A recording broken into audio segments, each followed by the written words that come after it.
Kia ora, good evening. The Invercargill City Council is advising that a burst pipe at the main pump station in Bluff is discharging sewage into Bluff Harbour, and Council's contractor is undertaking emergency repairs. Council's Acting Director of Works and Services, Russell Pearson, says the Council is advising people not to swim or collect shellfish from the harbour area until further notice. Currently, sewage is being trucked from the pumping station to the Bluff wastewater treatment plant.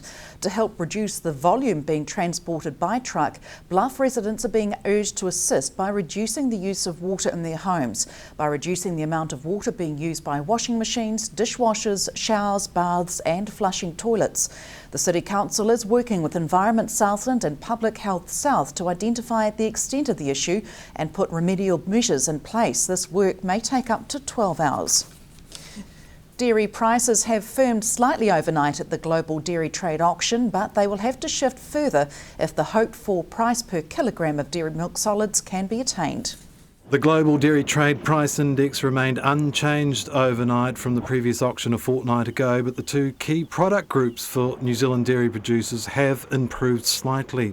Whole milk powder prices and skim milk powder prices are up 0.6 and 0.9% respectively. However, present price levels combined with the current dollar value could see the around $4.50 per kilo of milk solids returned at the farm gate, well under the $6 per kilo mark suggested earlier.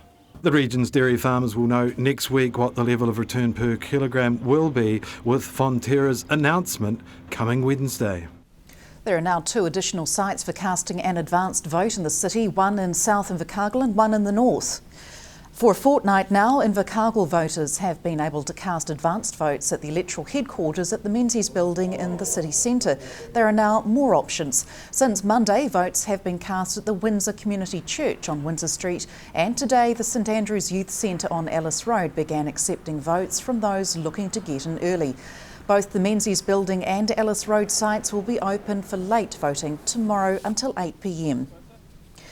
Many of the younger generation are also casting votes as they take part in the biggest kids voting program ever held in New Zealand. More than 78,000 school children from around the country have started voting in the 2014 general election from inside the classroom. James Hargest College has around 125 students taking part in the curriculum-aligned teaching unit, and it's proving to be a hit with pupils. Government systems is part of the social studies curriculum, and so this puts it all in action. So we started by looking at our democracy and MMP especially, getting them to understand that and why the party vote's so important.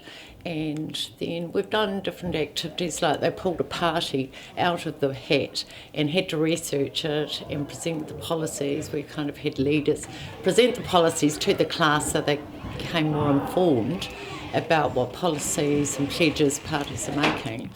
And we've looked at polls on foreign land ownership. They've done their own poll on a topic of their interest. So that's been good. And now we've built up to voting day. Roles including an issuing officer and returning officer keep the process official, and everything is undertaken correctly, including keeping mum on who's backing who. Keeping that very the same here so we don't sway any of the other voters towards what I might choose or what Ruben might choose. What might happen if that happened? Oh, well, so it wouldn't represent them as fairly because it's meant to be based on their opinion, because with the party vote especially, it shows how many seats a party will get in Parliament, and so by kind of swaying their vote, it won't really represent them as well in Parliament, so we're going to try and keep it that everyone does their own say so they're represented fairly in Parliament. Students have been studying party policies, and even at this age, students have learned the importance of voting. If you don't vote, really, you have no say in what's going to happen in the government and within New Zealand, but by voting you are putting in your say and you are actually contributing to making New Zealand a better place. Some students did feel their age had a bearing on how they might vote. If I worked with a big business, then I probably would vote National, but as I'm still a student, I'm still looking more for my education. But I think it's definitely really important to find out what the party stands for, to see whether you believe along with that, because I know some of the parties I don't agree with some of their things that they're saying. Can I ask, are you aligned with what your parents would tend to vote for? I think definitely does have a little part in it, but I know that I do differ from my parents in some bits, but it's definitely, we do have similar beliefs, and probably just the way that I've been brought up. Retaining New Zealand's assets and raising the minimum wage were considered important policies for some students. MMP versus first past the post were also studied and compared to the American system. It becomes which one you hate the least, not which one you really like. Here in New Zealand, it's who you like the most. Which would you say is a better system? I would definitely say MMP is a better system because, when you don't have the first past the post thing in voting district, gerrymandering no longer becomes a problem. And as I said before, what people believe in is more represented a bit more fairly in Parliament than it is in Congress in America. Students say they've learned a lot through the process and believe the political education will help them when it comes to voting for real. The ballot box can only be opened after voting closes on Saturday. Votes are then sent back to the Electoral Commission for counting before releasing results. Margot Southland, South Today News. Meanwhile, older students were busily putting their year's study into practice today. More than 600 students in years 11 to 13 have been undergoing internal school exams this week. The practice exams are sat in most schools and offer students the chance to have a pre-run using unseen NCEA exam papers. The exams are then used to help students identify potential weaknesses and give feedback ahead of sitting the National Certificate of Educational Achievement exams in levels 1, 2 and 3 in November. Some exams are as long as 3 hours and cover a range of subjects. Stay with us. Still to come, rural contractors promote farming jobs in the south, plus Southlanders give their thoughts on the coming election.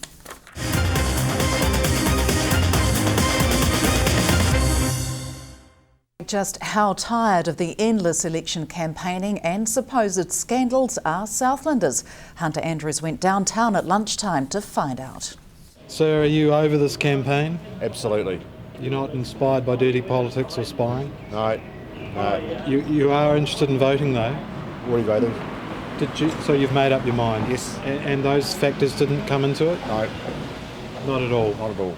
Are you going to vote? No. Dirty politics and all those Pretty things haven't concerned you? No, it's just the idea of being let down. You know, they promise you the world and then just take it away from you at the end of the day. So No. I just don't want to worry about it really. No one's got your support? No.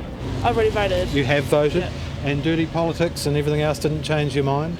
Well, I don't want John Key to get in, that's for sure. Okay, so you're not a John Key supporter? No. Yes, I am over the election. What's put you off? Has it been the dirty politics, spying, anything like that? Oh, just the dirty politics, carrying on like children, really. Are you going to vote? I'll probably vote. Not sure who today. You will vote, so you're undecided? Yeah, undecided, yes. I just think John Key shouldn't keep his job. Sir, are you interested in the election? Somewhat, more or less than the average person, I guess. It's been a pretty torrid campaign. You're not interested in dirty politics or the spying issues? I've been following it a wee bit. Old Kim.com's got some funny things to say, but I really don't pay that much attention to it and let it affect me so much. Will you be voting? Yes, of course I will. Yeah, and you've made up your mind or you're yet to decide? I'm yet to decide. I need to read up a bit more on what the different parties are offering, and we'll see where we go from there. Wait till Saturday to vote? Wait till Saturday, yeah. I've always seemed more inclined towards the Mana Internet Party. Right. They've seemed to be a bit more onto it with some things here and there. But to be honest, John Key's a bit of an idiot. Yeah, you think so? You're not a John Key fan? No, John Key's been screwing things up from day one. So has the dirty politics put you off, or have you been up to with the play with dirty politics or the spying situation? I've kept in track with that because I find that very rude and disrespectful that they're spying on their own people. Demystifying farming as a job was behind a field day held on the outskirts of Invercargill today. Southland Rural Contractors New Zealand members in association with Work and Income held the field day to encourage and expose people to work in the agriculture sector. It's the second field day of its type, and today at a Waimatua property those attending learned about working conditions, health and safety, and had the opportunity to drive tractors and operate machinery under supervision.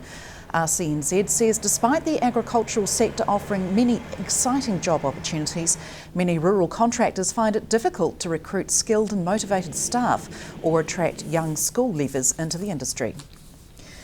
The Invercargill Eco Festival is on this Sunday, and organisers are urging people to get down to the Workingmen's Club and get involved. The festival falls on the Global Day of Action Against Climate Change. Also being celebrated is women's suffrage. Hunter Andrews spoke to Eco Festival co-organiser Jenny Campbell. We've got 30 stalls, all to do with sustainability, energy efficiency, caring for different endangered animals like the dolphins, the Hector's dolphins. We've got ways to clean efficiently without using chemicals, planting, how to have a simple garden. We've got workshops on that. Grafting, we've got talks on first aid around the home. I think, lots and lots of people coming. SIT with their students are having a stall about what they're doing about energy efficiency. And this year it's got a bit complicated because on Friday's suffrage day, so we're trying to encourage people to vote. So I'm wearing my white camellia, which is the symbol of the women's suffrage movement, and we think about our grandmothers and great-grandmothers who fought really hard to get the chance for women to have the vote. So we're doing lots of talking about that. Tying it with Suffrage Day, do you know what that is, Hunter? Yes, I do. You do? Is that not because I gave you a clue? No, my mother does have one. Does she? Well, some of the younger people won't know what this is. This is the flour sifter. So you put your flour in and then you turn the handle. So nothing electrical in this. This is what my mother had, the only one we had. So the idea is to save the cost of electricity plus the effect on the earth of having everything electrical. The idea is to look at what our grandmothers had and how they had these gadgets that helped them with a bit of muscle power, keeps your energy up, keeps your weight down. We're going to have a show and tell on Sunday between 11 and 12 of bringing your granny's gadgets that you've got at home, or maybe your grandmother's saved from your great-grandmother. Come along with your family and dress up, be in theme, particularly children. We'd like to see them thinking about what Granny used to wear and to do the household chores and things. And we were talking off camera about they didn't have things like plastic gloves to keep their hands out of the water. So all the scrubbing they did in the concrete tub, was actually done with their bare hands. So they wouldn't have had time to have fancy nails and nail polish and all that kind of thing, would they? No, indeed they would not. And that's it from the newsroom. Next on Sport, Southland Rams Rugby League coach Greg Dawson ahead of Saturday's South Island final against Canterbury. From the news team, good night.